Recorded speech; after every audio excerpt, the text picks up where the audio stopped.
Hello friends, today we are going to talk about Robert Frost's very famous poem, Stopping by Woods on a Snowy Evening. Before we talk about the poem, let's have a look at the poet. Robert Frost is an American poet. He is considered as a great nature poet because of his depiction of nature, depiction of rural life in his poems. His famous poems are known for the social and philosophical themes. The poems like Fire and Ice and Mending Wall are really immortal.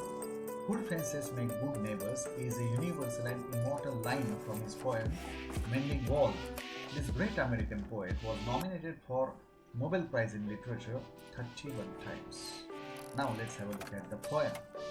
The poem was composed in 1922 and published in 1923. It is about nature, it is about simplicity, it is about promises, determination, obligations, duty, etc.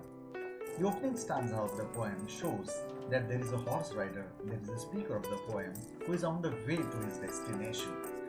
He says, "Whose woods these are, I think I know.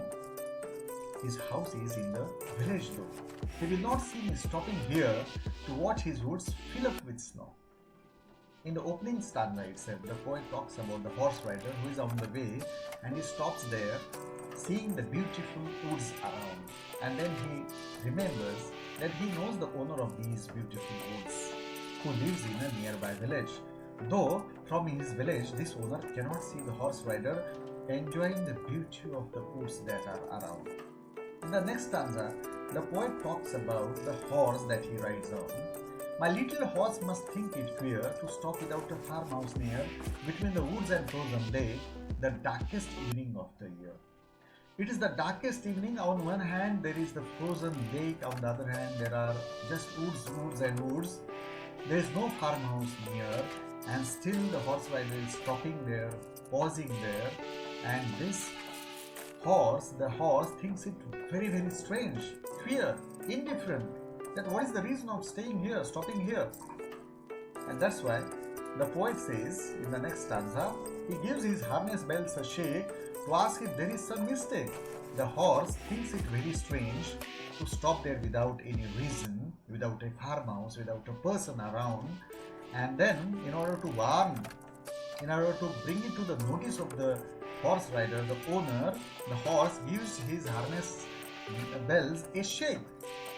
The harness bell is just like the elderly people who give us advices, pieces of advice.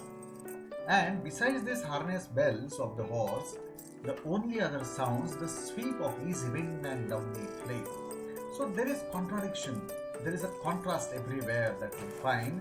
On one hand, the horse is reminding the owner, the rider, that it is very dangerous, it is very strange to stop there. On the other hand, the horse rider, the speaker of the poem, is enjoying the beauty of the nature, because what he sees is the sound, the sweeping sound of the wind and the downy flake. There is snowfall, it is falling on those leaves, those beautiful woods, and it is very, very enchanting. So everywhere there is beauty around, but at the same time there is danger also. And that's why the poet in the concluding lines says that the woods are lovely, dark and deep. These beautiful woods around are really lovely, dark and deep.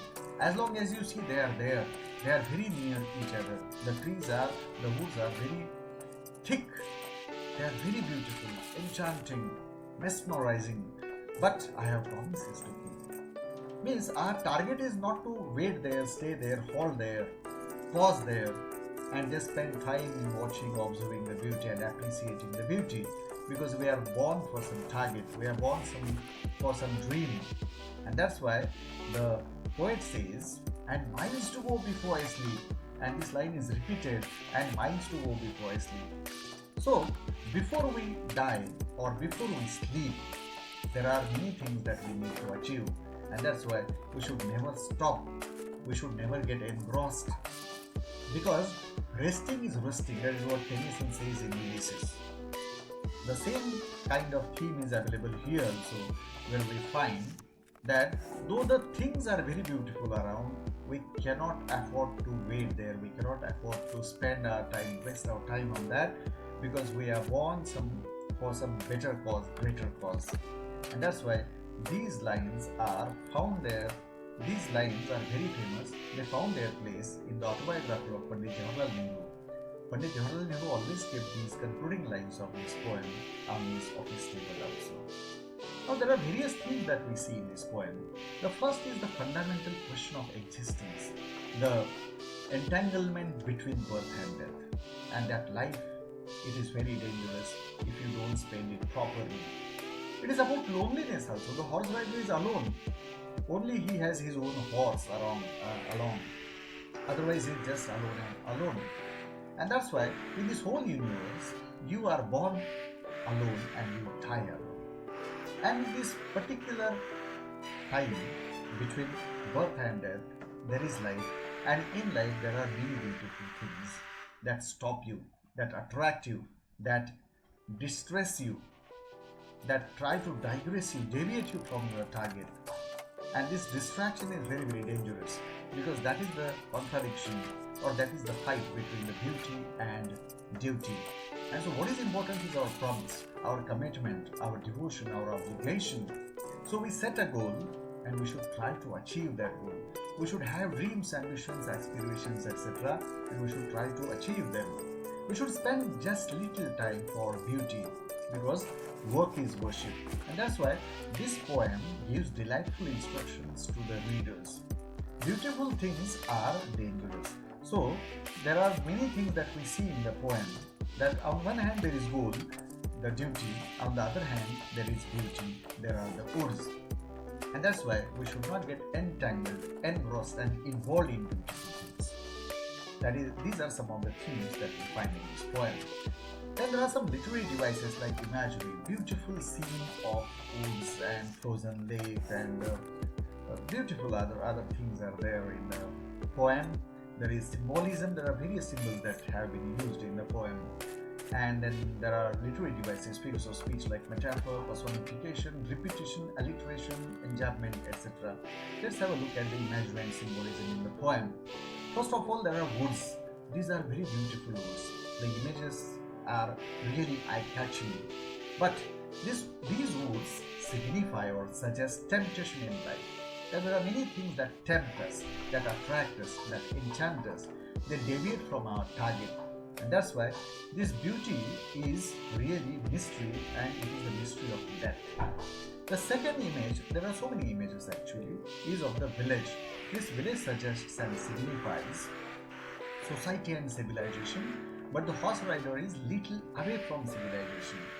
It is not out of reach, but the poet or the speaker in the poem, the horse rider, is enchanted by the beauty. And then there is snow. It is very beautiful, but it symbolizes death. The frozen lake, that symbolizes death. The harness bells, it is the kind of advice, it is the kind of warning that is given by our elderly people, our parents, our teachers, etc. So there are many other symbols and images that we find in the poem. Besides this, there are beautiful figures of speech. Let's concentrate on alliteration. Look at these alliterative devices over here. Whose, his, house, he, here, his. There are plenty many found in this poem, and such devices really enrich the poem. Apart from this, the rhyming scheme is there, A-A-B-A. We can see that the third line rhymes with the first line of the next stanza. So it is a very beautifully articulated form structure, and one important thing that we find in the poem is the employment of iambic tetrameter.